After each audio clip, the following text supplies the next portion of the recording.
How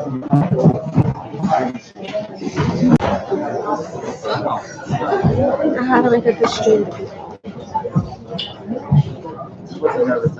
What? Yeah, but people are literally online wanting to watch it right now. I know, but and then it's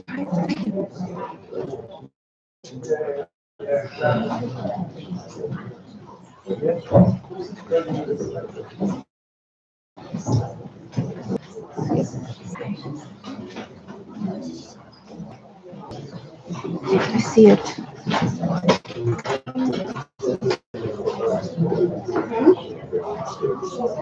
Yeah. Is this for all for you to stream? Is that what this is for? This is For everyone who can't come. I'm recording it. You're not going to be Anyone's playing guess. anything out loud. You're not. No, I'm recording. It's a camera.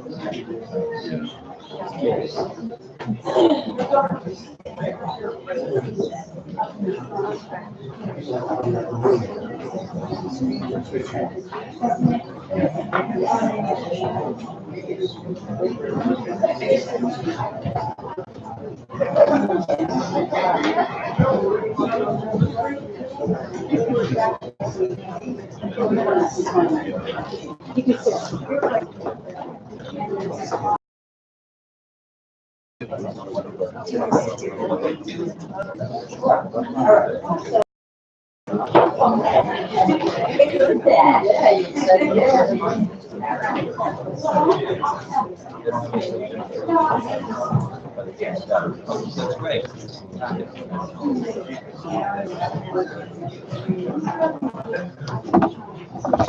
You have something about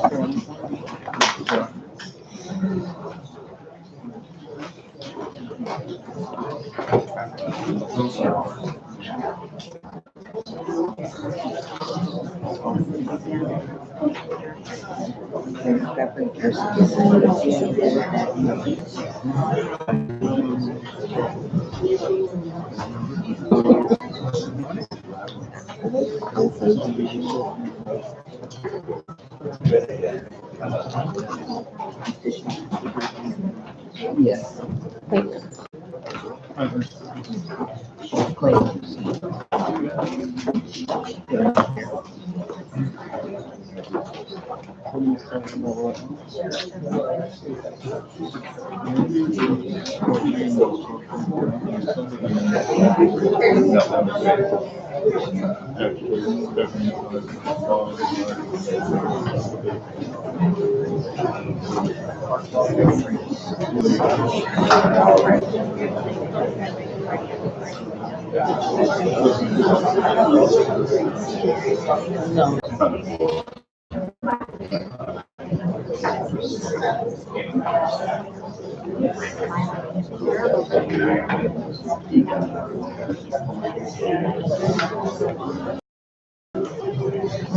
Literally the worst technology on the face of the planet.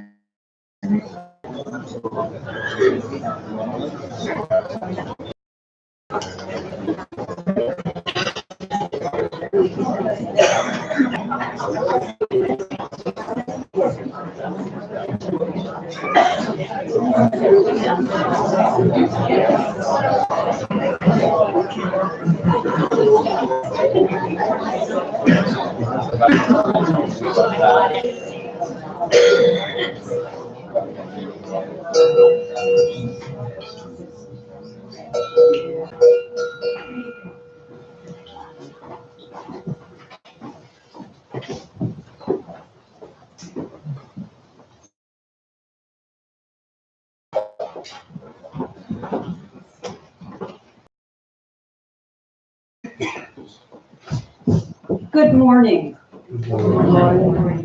We are gathered here this morning to mourn the passing and celebrate the life of Kathleen McCarty.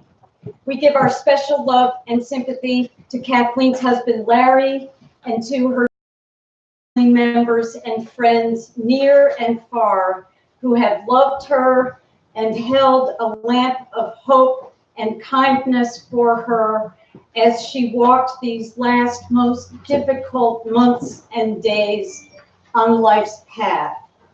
We gather in the spirit of gratitude for Kathleen's life. We gather in the presence of Kathleen's bright and beautiful spirit. I'm going to invite people who are standing back there. You might like standing back there, but we can make it so if some people will make a circle, if some people to sit on the stage, you're welcome to come up. It's going to be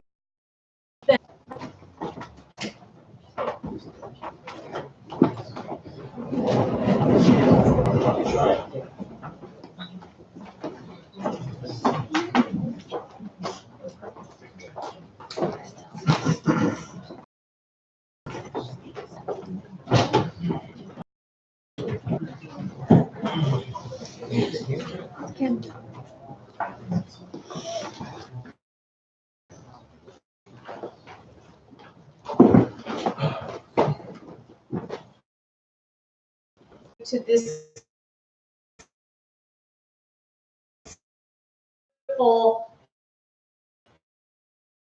still a vaster, unseen world of infinite space, of endless time, this universe of light and stars and mind. We must. This much we know.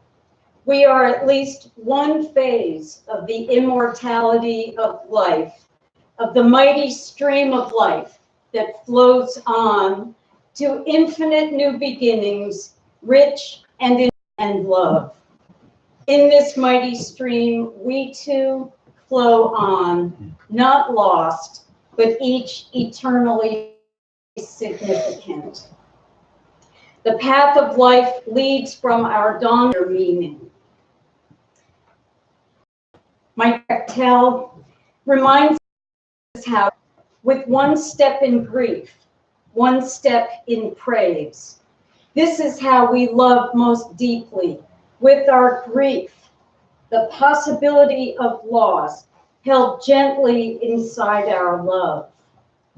And when we feel this, we reach our great love, held gently inside our grief. Our love and grief are never more than a step apart. And when we walk with this knowing, we walk with beauty and grace. I thank Larry for preparing these beautiful words of Kathleen's story. Just a little bit. Kathleen spent most of her childhood in Sussex County with her parents, Joe and Lenore, and her 5 siblings, Michael, her brother Kevin, and her father passed a few years later when Kathleen had just started college. Leaving home for school at 17, Kathleen was fully emancipated and worked her way through County College of Morris and Fairleigh Dickinson, majoring in sociology and preparing to become a teacher. She student taught in London, furthering her joy at being abroad, living in different cultures. She later taught in Casablanca, cementing the world and its peoples. Kathleen was first and foremost a people person, engaging with everyone she met and making friends that lasted lifetimes. When she worked at her daughter Rebecca's bakery, she would often stroll to the beach, talking to whoever bakery, saying, "Your mom." And Rebecca was the joy of Kathleen's life, the child she had hoped for many years. There was nothing more sacred to her than the mother-daughter bond, which Kathleen shared with Rebecca as her mother Lenore had done with her. This love of children extended to teaching, and she taught in the Sussex Wantage District for a quarter of a century, loved by students and faculty alike. She brought her smile, her laughter, her love and her wisdom with her to every social encounter and extended herself constantly. Friendship was one of her highest values. She and Larry began to see each other 2 decades after they met and had been friends. The friendship grew into love, and their marriage of over 25 years brought joy to both. The families blended, and her adult stepchildren, Cassie, Jesse, and Caleb, formed a deep bond with her. Her grandchildren, Emma, Molly, Anna, Chloe, and Julian, brought happiness and joy to her face and heart continuously. We are going to hear some poems that have been chosen for this occasion and songs. And the words to the poems and songs are in this beautiful booklet that you have. And you are all invited to sing the songs as you learn them for the first time while others are singing, and to join in. So I invite first Janet to come up.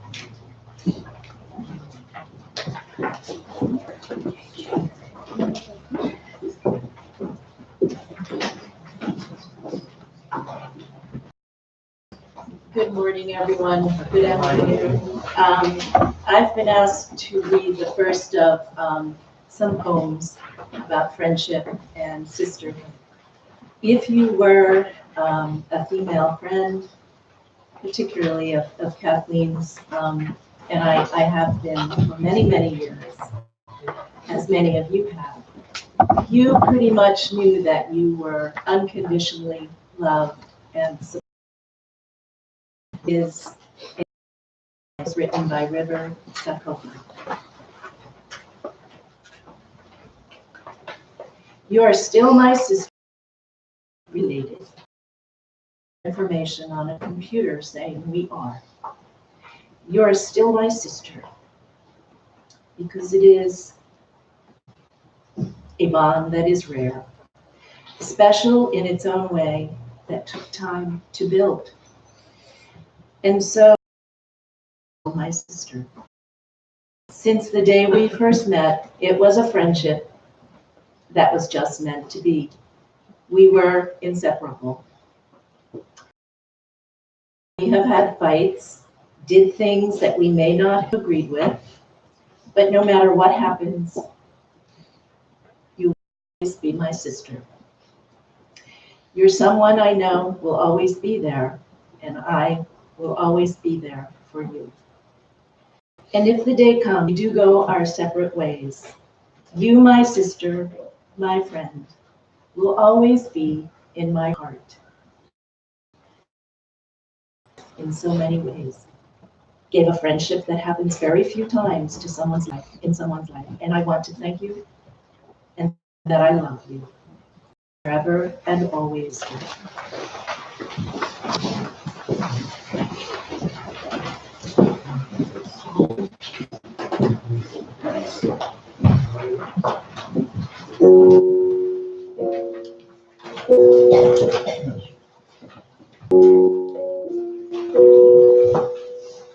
I took the suit from my routine,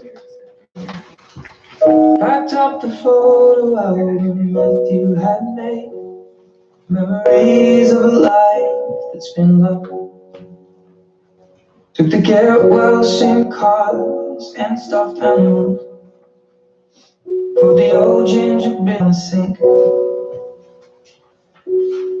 Dad always told me, don't you cry when you're down, but Mum, there's a tear every time that I blink. Oh, I'm in pieces, it's tearing me up, but I know a heart that's broke is a heart that's been loved. So I'll sing hallelujah. You are an angel in the shape of my holding me up. Spread your wings as you go, and God takes you back. Hallelujah, you're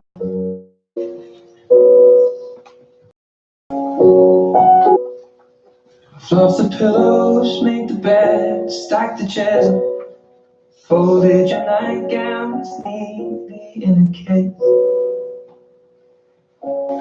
John said he tried, then put his hand on my cheek and wiped a tear out of my face.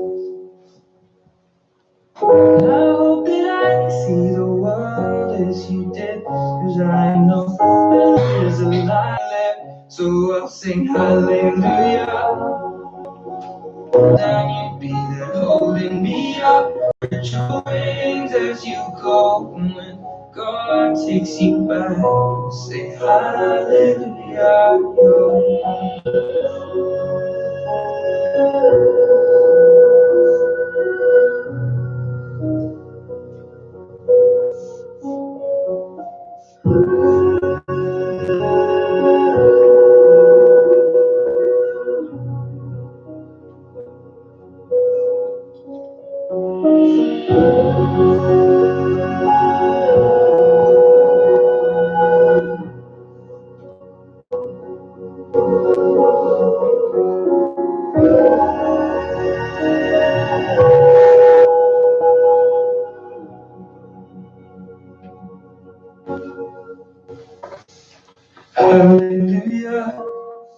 You're an angel in the shape of my mom. You got to see the person I have become. Spread your wings and I know that when God took you back, he said hallelujah, you're home.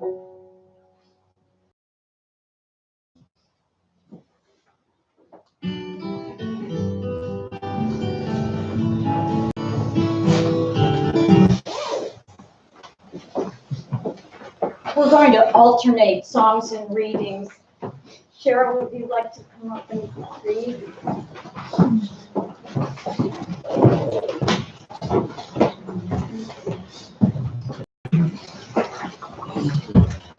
With my friend for over 40 years. It is my honor to be reading this today. This poem is called True Friendship by Laura M. Knight. It isn't the years, it isn't the tears that makes life worthwhile. It's the memories that grew and the people you knew that will bring back a smile. Mistakes that were made, plans often mislaid, are a part of the past. What you've kept in your mind is where you will find what you wish to hold fast. Some things in life may be had without strife. It can happen that way. Still, a friendship is earned, and where love is concerned, I'm willing to say. When life draws to a close, let me be one of those to cry, life has been great. It's the friends that were made, those who lived unafraid, that is proof of the world we create.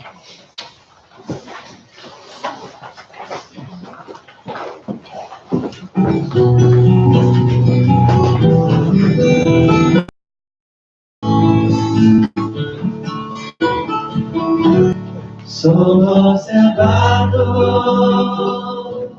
somos hermanos, yo navego en ti, tú navegas en mí. We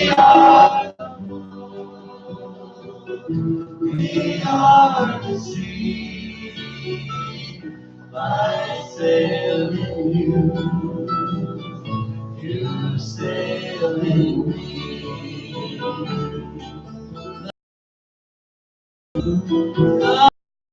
Sings into the sea, sings into the boat that carries you and me.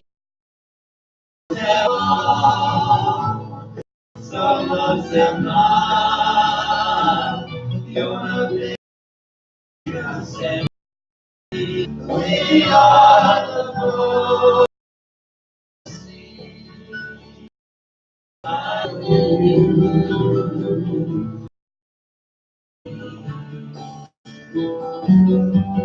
But we are sailing in the wind by land, and the sea are sailing on.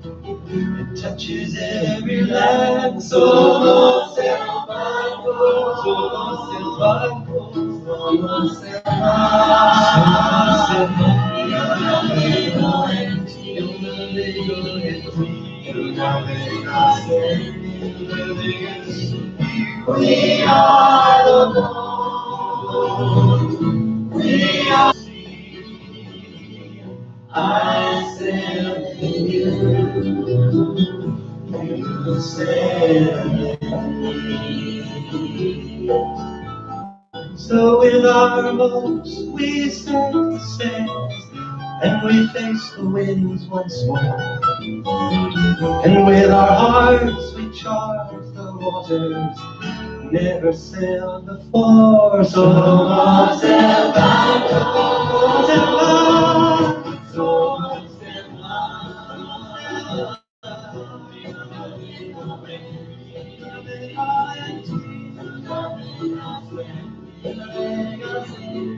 We are the Lord, we are the Lord, we are the sea, we are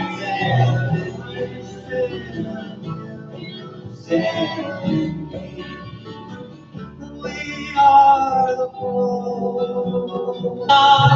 The sea, I sail in you.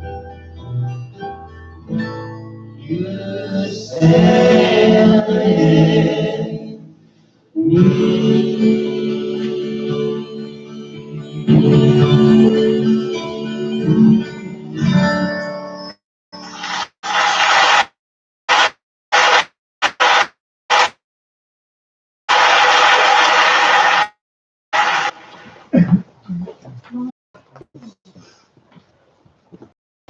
The poem I'm going to read is called My True Friend. And I think everyone knew that Kathy was a true friend. Everyone she knew. She wanted everyone to have a good life and to be happy. And she supported all of her friends.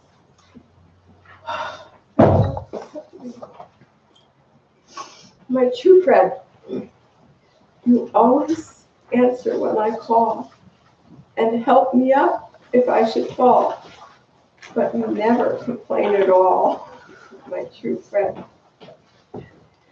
You confront me when I am wrong, but will never scold me for long.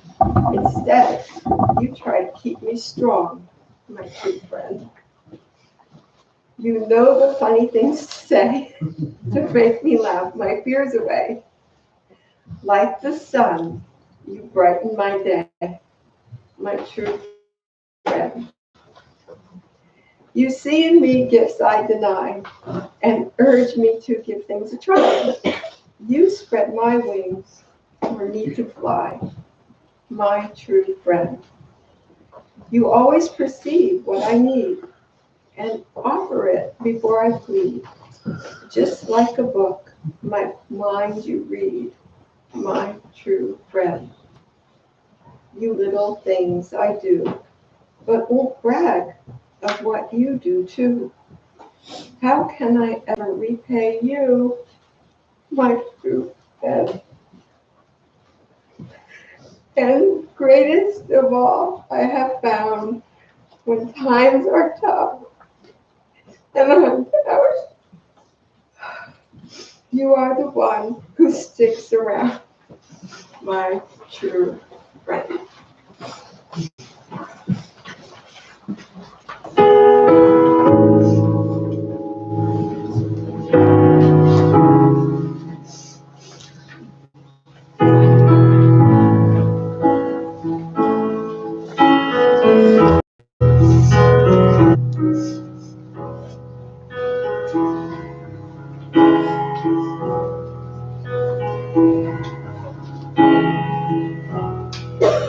Heard there was a secret chord David played that pleased the Lord.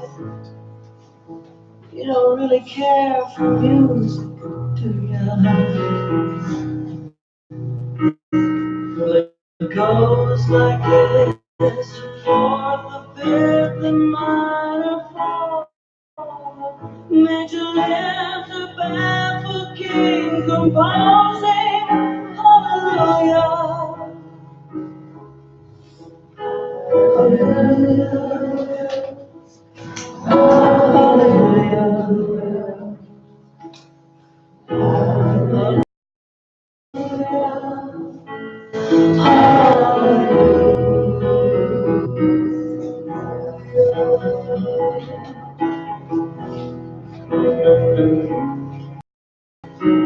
Your faith was strong, but you needed proof.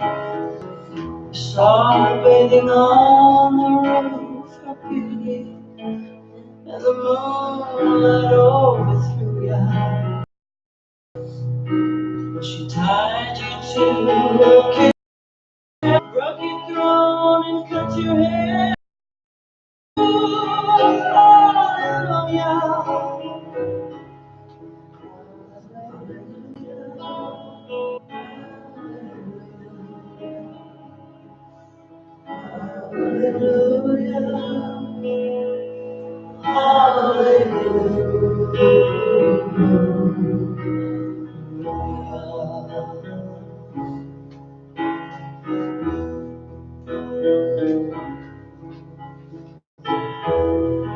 Maybe I've been here before, seen this room, I've walked this floor. I used to live alone before I knew ya. And I saw your flag on the Marble Arch. Our love is not a victory march. It's a cold and it's a broken hallelujah.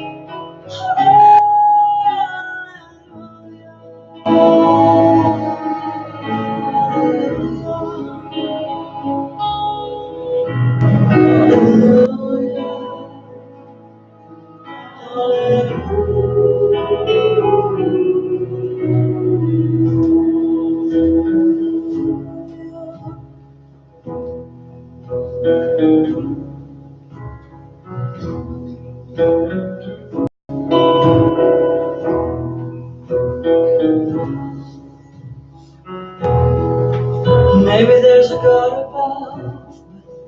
All I will learn from now, I'll shoot somebody who outdrew ya. It's not a cry that you hear tonight. It's not someone who's seen the light. It's a cold and it's a broken hallelujah.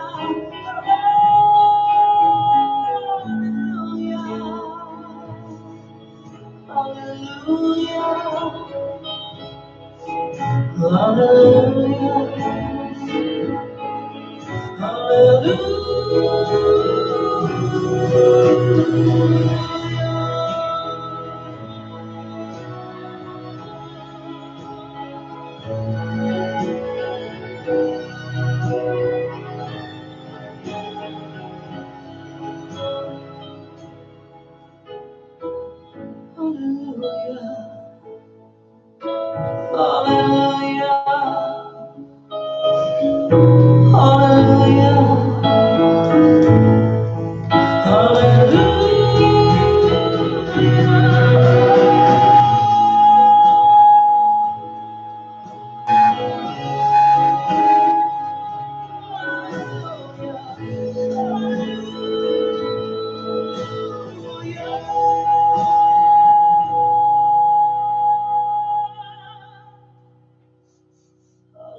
was about 3 months ago when Kath and I sat down and faced the truth that the battle was ending.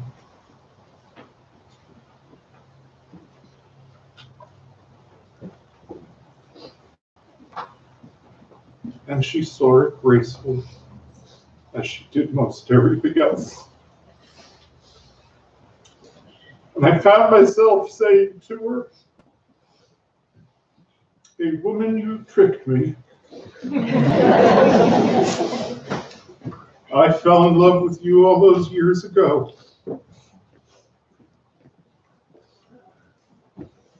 But that love just kept growing." That was one of the amazing things about Kathleen. She was a very easy person to love.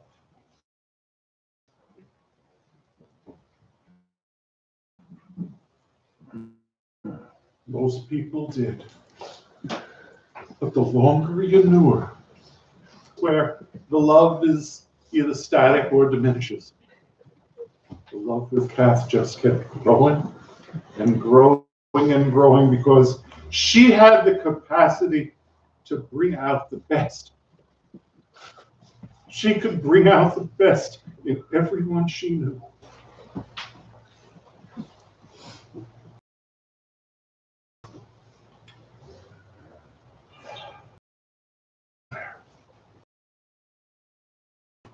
Everyone talked about her smile. Everyone talked about how engaging that smile was, that just took you in and caressed you and brought out your joy and your mirth and your zest and your elan. Every good thing about you, she just poured out of you. That smile. Her friendship. Friendship to Kathleen was so sacred. When she was diagnosed, the very first day, long before the surgery, long before the battle had even begun, we're riding home and Kath says, "When we get home, I have to call my friends."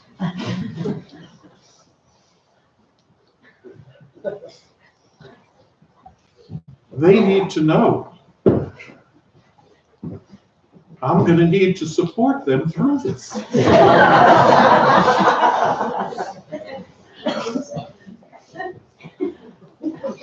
And she did.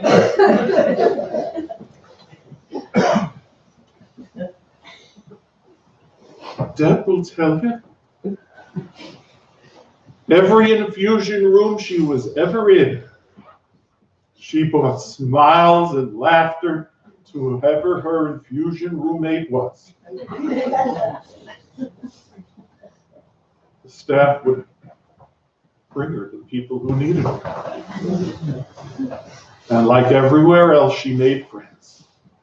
Whether we were just staying in an inn in Italy, the next thing I knew, she was inviting the innkeeper to come live in our house. To Kathleen, the ideal social order would be that we all lived in a commune. She didn't want to waste time seeing her friends, and if we all were together all of the time, no time would be wasted.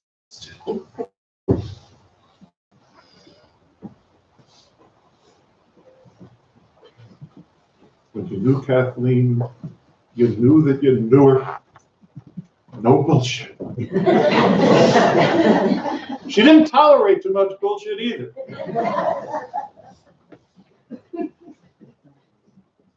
She had values that are rare to find. You know, it wasn't by accident that she was obsessed with and taught the Holocaust.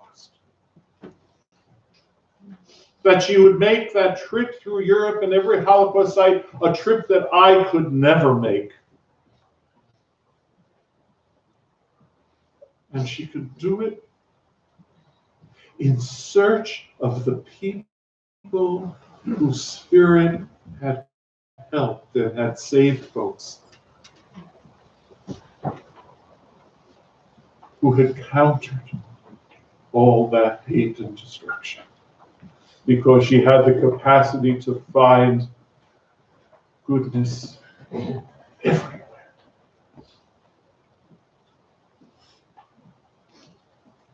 And she had humor. She could make a joke anywhere, anytime, and create laughter right up until the end. It was about 3 weeks ago. Kath was becoming delirious. She was kind of in and out of it. And I went over to the bed. We're living downstairs now. And I went over to the bed and I sat down and I said, honey, can I get you something? Can I do you something? You're not in any pain. Is there anything I can do to help? And she snapped out of delirium and said, get off my fucking leg.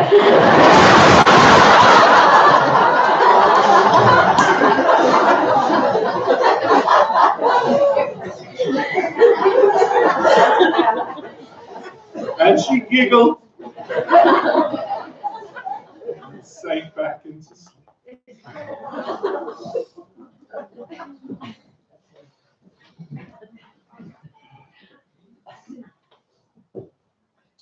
This was a special lady.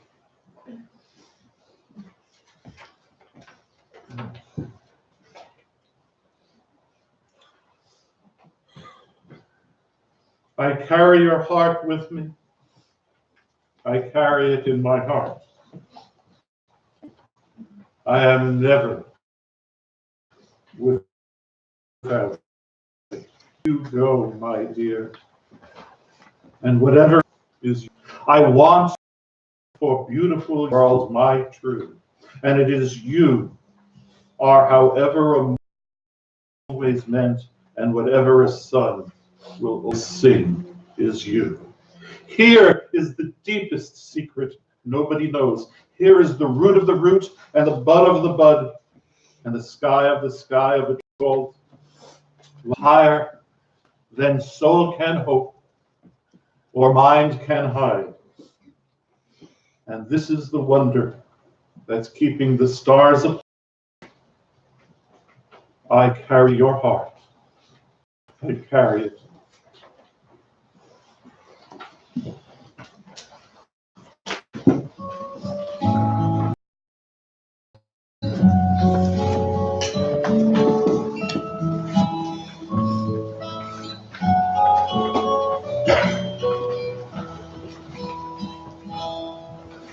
Perhaps love is like a misty place, a shelter from the storm. It is to give you comfort, it is there to give you warmth. And in those times of trouble, when you are most alone, the memory of love will bring you home. Perhaps love is like a window, perhaps an open door. It wants to show you more. And even if you lose yourself and don't your love.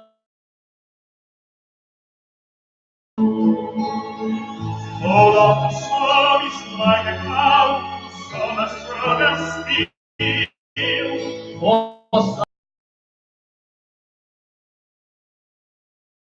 For storm is holding on, some say let it go, and some full of country. If I live for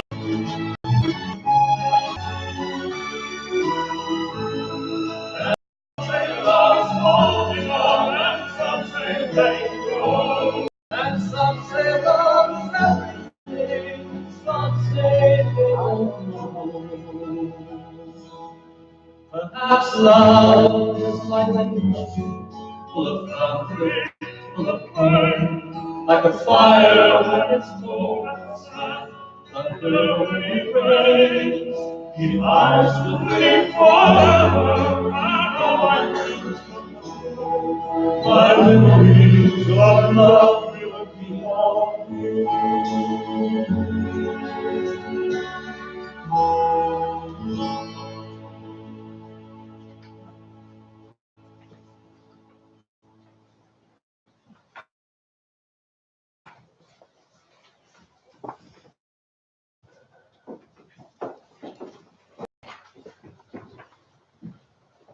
The great 20th century Dr. Albert Schweitzer. Ready to there.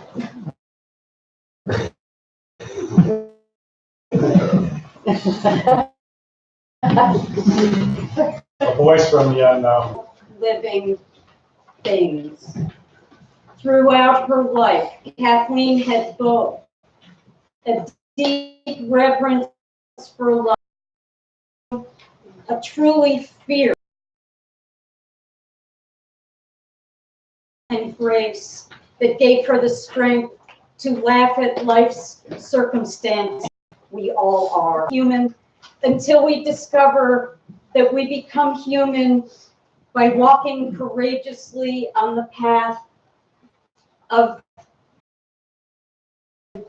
and gratitude. On my recent visits to Kathleen, when I saw tears in her eyes, I was seeing, I thought,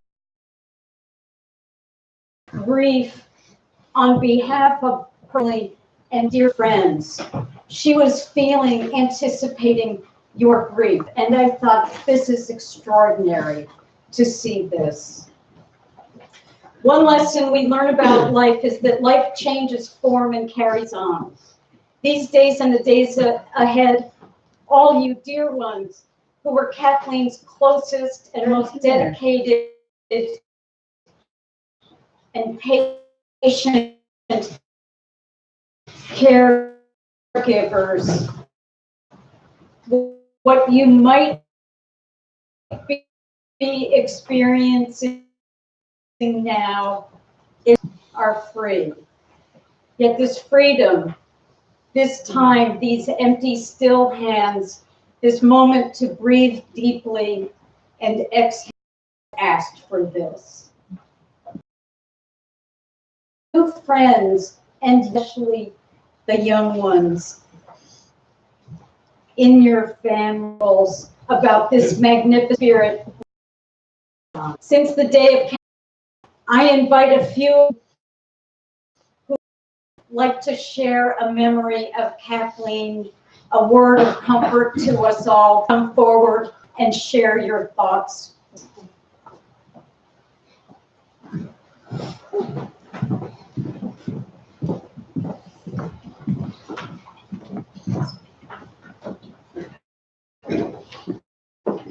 Hi, my name is Terry.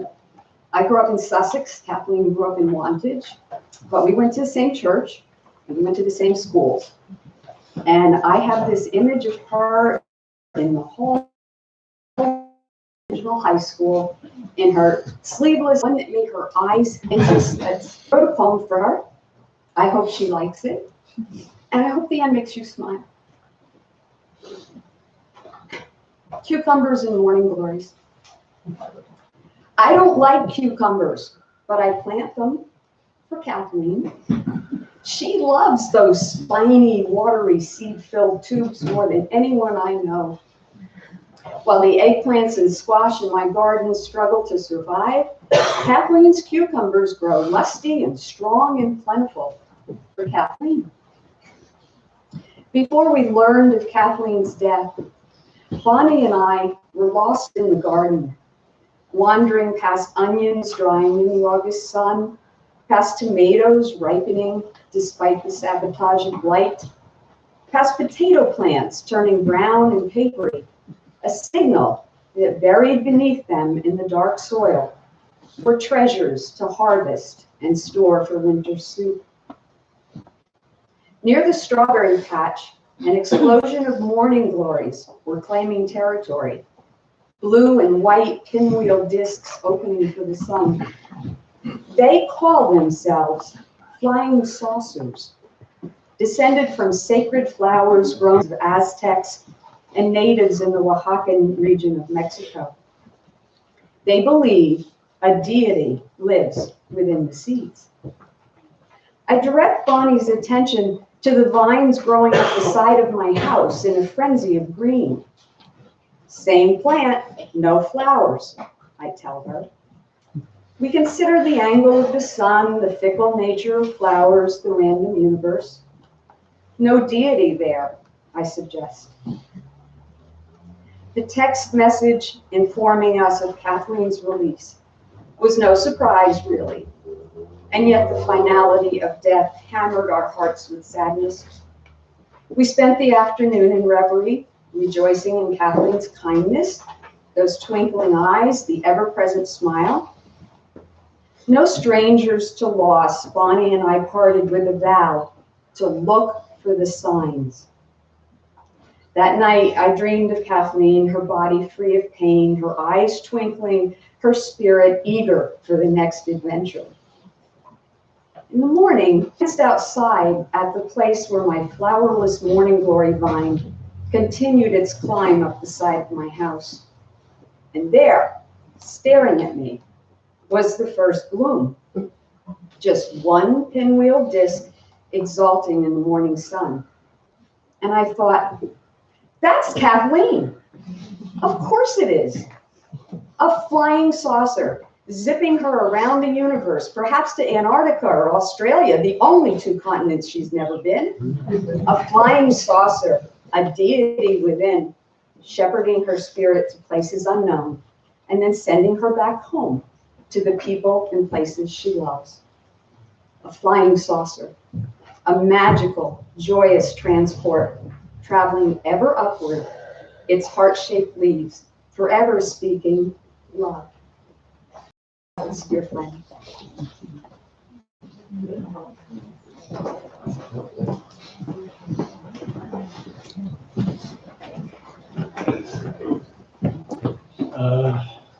Larry mentioned the story near the end, and it just made me think, I think that's a McCarty thing, or what do you call it, Irish? Because I remember when my father, 167, went to the funeral parlor. My father, looked down, I was next to him, looked down in heaven and said, "He's wearing my tie." So not only did he say goodbye to his son, he said goodbye to that tie. I'll wear that tie again. Kathy wasn't always good. She did start a grease fire in our home, in our kitchen. Second fire in our house. Our house survived 2 fires. That's when she was in high school, and she started making French fries after school. And it never occurred to me, wow, I can make my own French fry. It never occurred to me I can make my own French fries. So that's when I started. And so I think she went upstairs to watch TV, and it came down, the whole wall was in flames.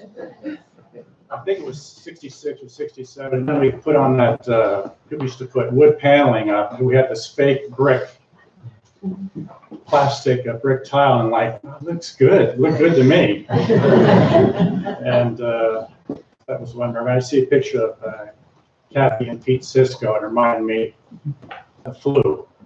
Kathy's telling me Pete was living with us for about a week. I don't know why, but we all just threw up all day.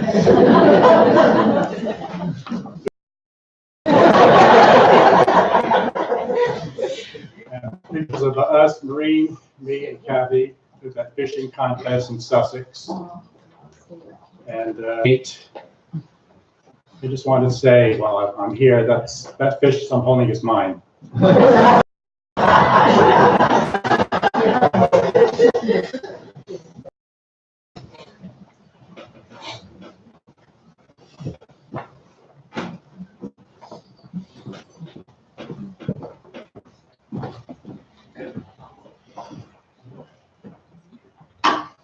Kathy and many of you, we all met in high school.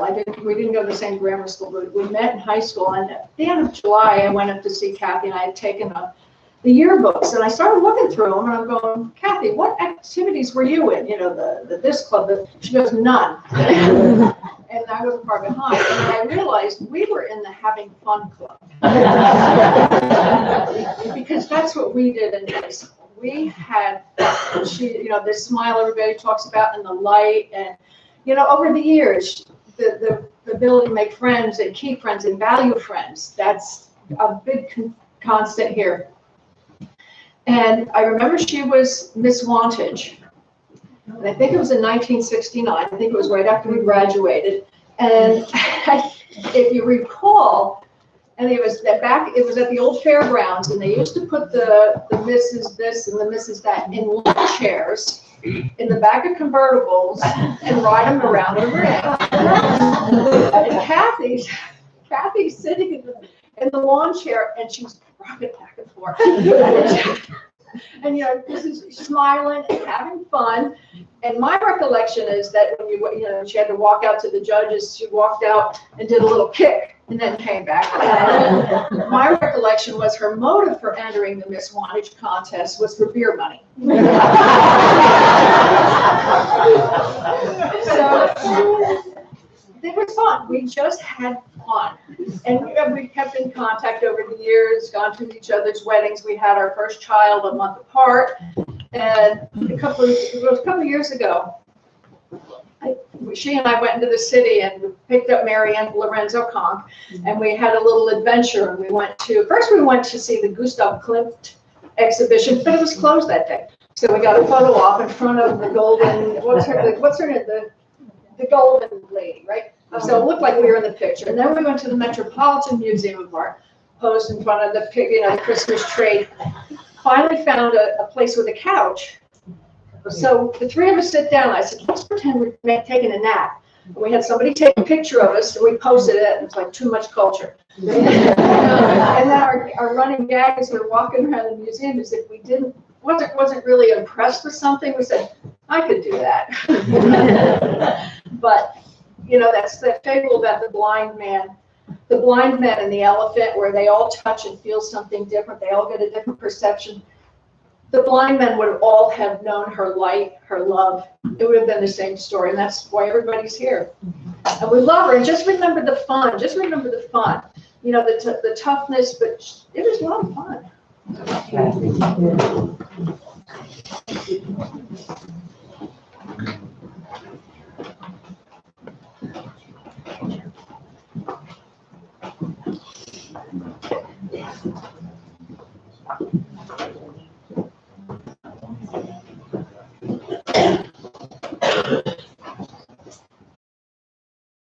Years and years and years back, ours was a baby.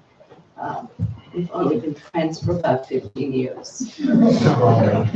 But I truthfully cannot remember a time when we were not friends.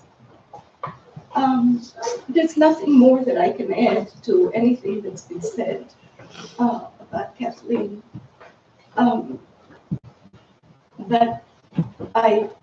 It occurs to me that today's weather, which when we Googled it before packing to come from Virginia, was supposed to be beautiful and sunny, is very symbolic of the way I think we all feel. However, I think that Kathleen would have gone for the sunny, warm weather.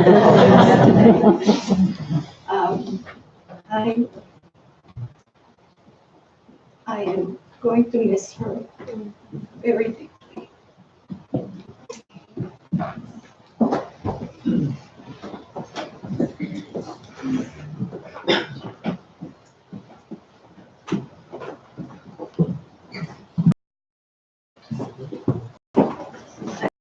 Everybody, I'm Bonnie. I wrote something. So, the first time I saw Kathy, and we were lined up in Mrs. Hanson's class, to go to lunch. And the first graders got to go to lunch before we did. Kathy was, even though she was a year ahead of me because she started school in Tennessee and not in New Jersey. So the first graders went by, and there was this little girl.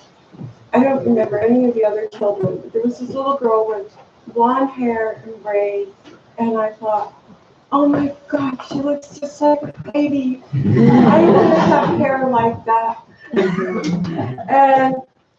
And then a year later, that little girl and her family moved next door to us, which was a quarter of a mile away. We wanted to township. And we grew up together. We played together. We played kick the can. We camped out together. We made First Holy Communion together. We went to the prom together. We had this experience in life. But the one thing that we used to do was, there was a yellow sign between the two houses. And I don't know if Maureen and Brian remember the yellow sign. That was the meeting point. That was when Kathy was home and I was home, we would call each other up and say, I'll meet you at the yellow sign. So we would walk up and we would meet each other at the yellow sign. Or if I was at your house and she was at my house, we would walk each other home as far as the yellow sign, and then we would separate and go back home. I didn't read this, but my brother Nelson pointed out that every time my mom made the chocolate cake, Kathy would get off the school bus in our house. I remember one time, he said nobody had seen her for a couple of years. 5 years. And Mom made the chocolate cake for the first time in a long time, and who showed up? That's for sure. And when my mom passed away, she said, can I have your mom's cake back? And I said, of course. I don't know if she's turning it. But anyway, I just wanted to tell my dear friend Kathy, with all the things that we experienced together, and just so many things that we experienced together, that she was my sister, my friend, my beautiful friend, my brilliant friend, and she was my friend who passionately loved life, and her family, and her friends, and Larry, and even my children, my knucklehead. But we had amazing times together, and one of the last times we had together was I found these towels in Home Goods that said, give Peeps a chance. I love Peeps. So we were sitting on the couch singing, all we want to say is give Peeps a chance. But I also want to say, my dear Kathy, I love you. And then one day, once again, I will meet you at the yellow sign. Oh.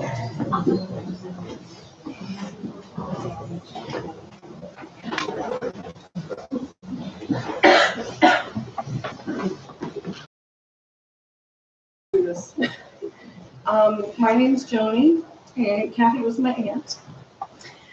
And I was thinking about something to write about her, but it's hard to kind of encapsulate this, and it didn't sound entirely trite to me, but it kind of spoke to something inside me that she's not entirely gone.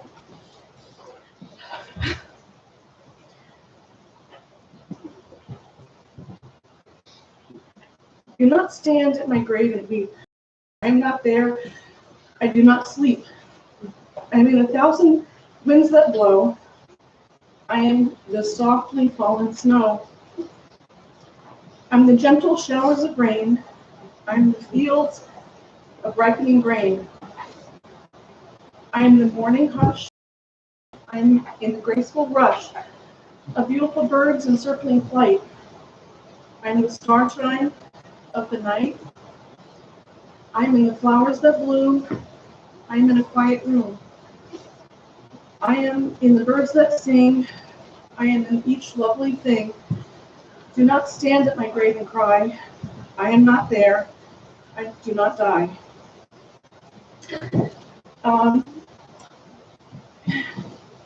So in just thinking about a couple of things about her, we relished in my children, her great nieces and nephews. And whenever, this is just a quick thought, whenever there would be a cute picture or something funny that they did, my father would say, you have to save that for Aunt Kathy, she's gonna lose her mind. Inevitably, she always did lose her mind. So I just feel like we were all lucky to know her because she loved profusely. And Kathy, we're gonna love you and remember you all of our days.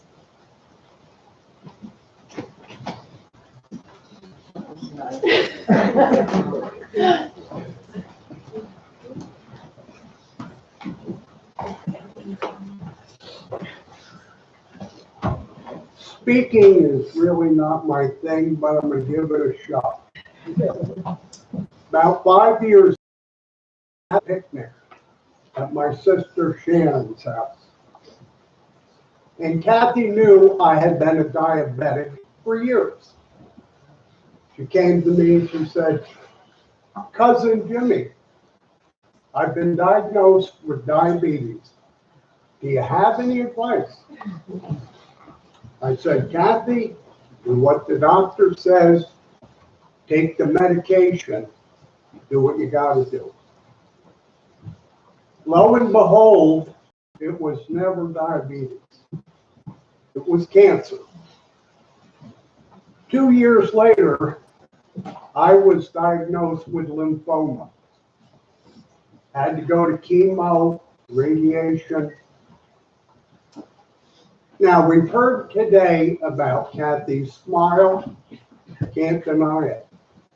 Her sense of humor was always there.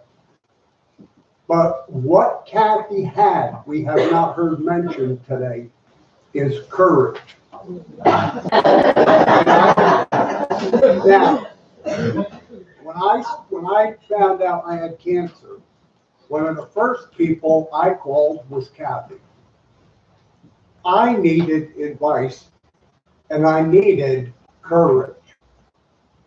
It was like going to the wizard on steroids. We went to the same cancer center.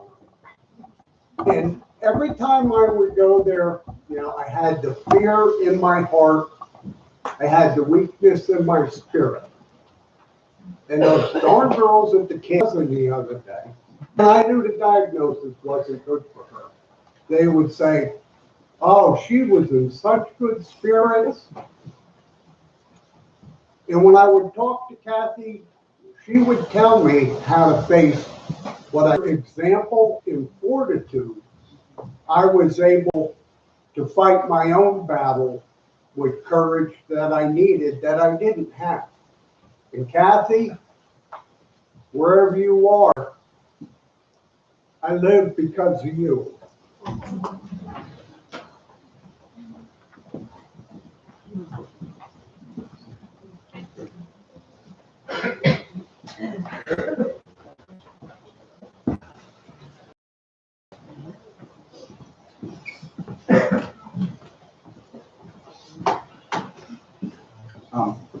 I'm Caleb. If you don't know me, I'm Larry's youngest son. I been kind of speaking, and I'm just sitting here thinking about the things that come up. My children always call Kathleen, Grandma Kathleen. And it's something I always cherished because I thought they were very blessed having 3 grandparents, grandmoms. And it's something that's always been very special to me. But I never really thought about it in a personal way.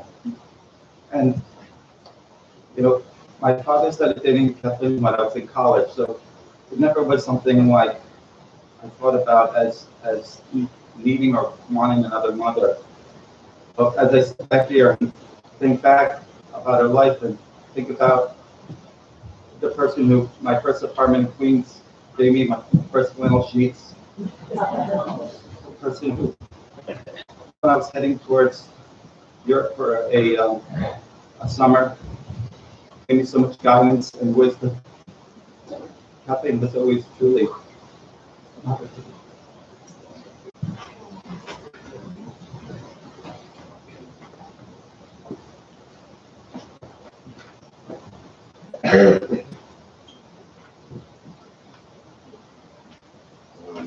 Hello, my name is Aiden.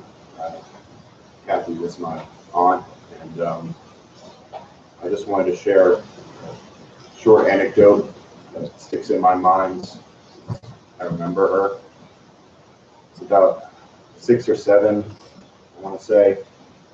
And it was in her older house. It was a very big house with a long staircase.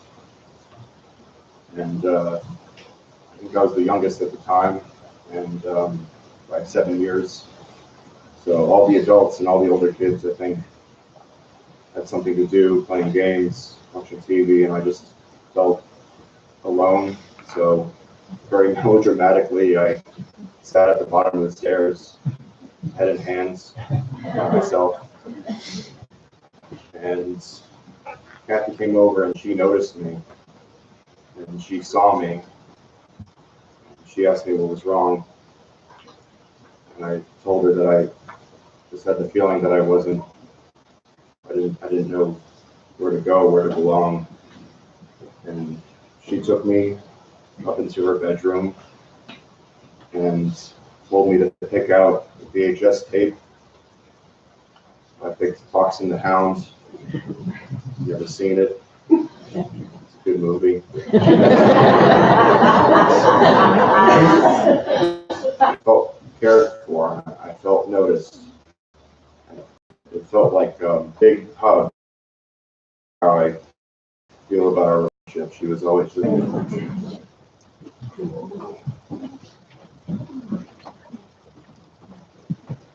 I'd like to say something. I knew Kathleen. We called her Kathy. She liked Kathy back when we were in high school. And when I think of her, I think of so many pieces. Kathleen took pictures 2 nights. She would come to my house on Main Street, Sussex. She would pull up across the road, and I had a yellow Volkswagen Beetle. Oh my gosh. And in between the 2 front seats, somehow she had a flower, a real household.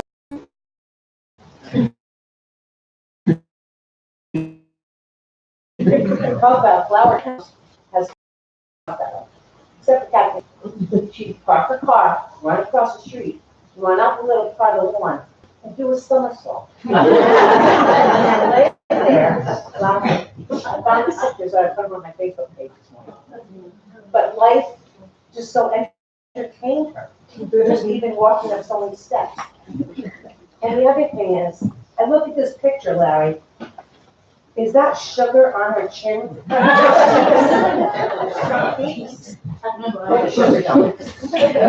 went to Rite Aid 2 nights ago because I knew that the Halloween candy was up. I thought there's got to be pumpkin peeps. But I would get a bunch and give them Larry and everyone can have a peep. But they weren't there. I failed at that. The other thing, she called me right after she was diagnosed at the time with kidney cancer 5 years ago, and she said, let's meet at the Rice Cole, one of her most favorite food places. So we did. And I think it was the raisin bread. She loved the raisin. But you know what she told me? I don't know if it was then, it was afterwards. She had a friend that many of you knew that I did not know. Her friend, if I'm correct, was Sharon. Sharon Schultz Miller. Am I correct? She talked about her. She told me about her. I just go, I do not know Sharon. She told me all about Sharon, and I think it was breast cancer. And she said, I'm going to be like Sharon. And I didn't know Sharon, so I just would listen. She said, she's so brave. She said, she's never gloomy, she's not down. She's strong. She's got courage and determination and faith and humor. And I'm gonna be like her. She said, and Kathleen said, because that's to be gloomy and push people away. Again, she was worried about everyone else. She said, if I'm up and excited about life and a fighter, will pull people towards me. People don't want to be around someone that's down all the time and crying and woe is me and pity on me. And I guess she did that. And another time she said, if I don't feel that way, I'm going to fake it. And that was a trick. Because it worked. She faked it maybe for minutes, if that. But by faking it, smiling when she didn't feel like smiling, or feeling hopeful when she wasn't so hopeful, she became hopeful. And it attracted people. It attracted everyone. She was like such an attraction to all of us. You couldn't help but be attracted. And boy, could she dance.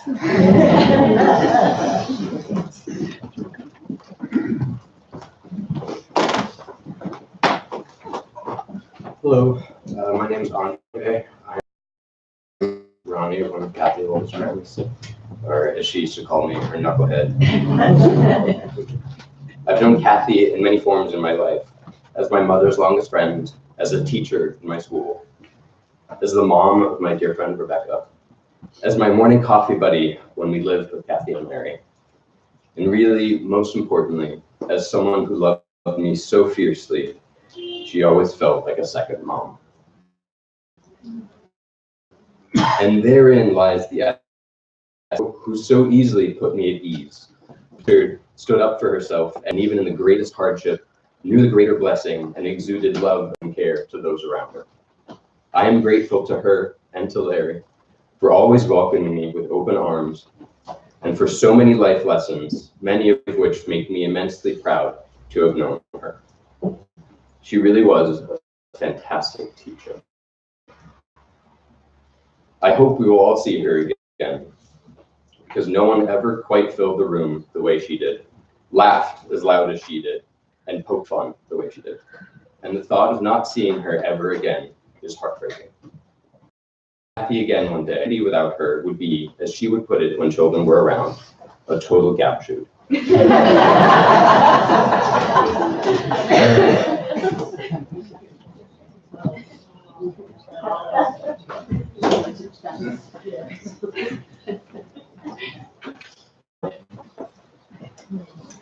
Before we have our closing words, I would like to let everyone know that there will be light refreshments downstairs, chairs for those who have been standing for all this time. You're amazing. And an opportunity to continue to tell stories about Kathleen.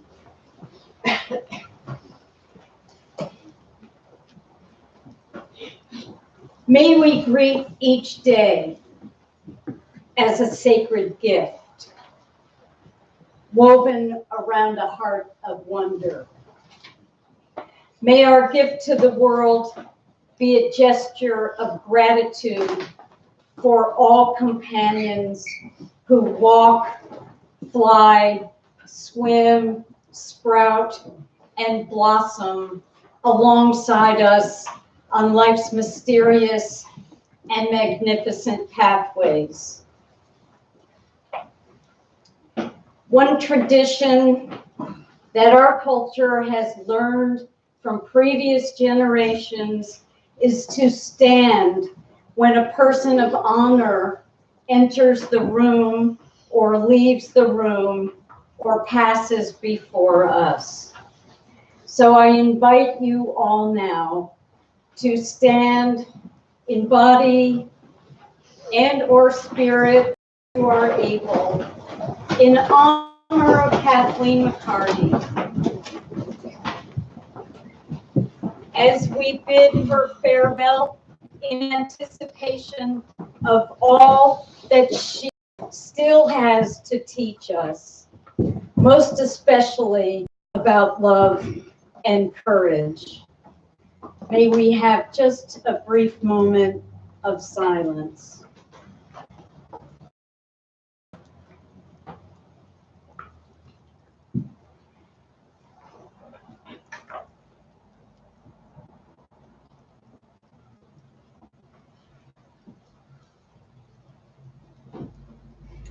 From our deepest love and thankfulness for all of life, and especially Kathleen for the gift of her passion, courage, fierce love, and reverence for life, we say, thank you, Kathleen.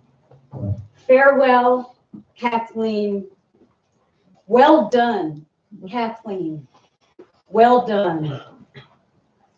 In this spirit, the spirit of everlasting love and gratitude, we walk on in our lives, carrying our love and grief gently in our hearts, as our ancestors have done for generations and generations.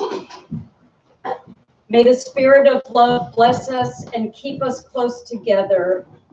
May the spirit of life shine upon us and from within us. May Kathleen's magnificent life continue to inspire us. May we have peace now and forevermore. Amen. Amen. All blessings and amen. Amen. Amen.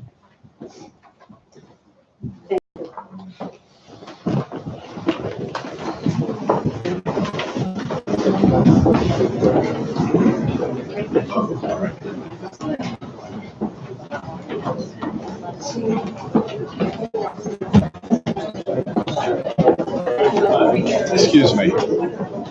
My name is James Dave. I know your mom from college. Okay. We go back. Where was the ticket? On a train. I have a trip. Hello. I can't believe it. It's so much like that picture from when we were in college. I could feel it. I don't exactly know the history, but it's on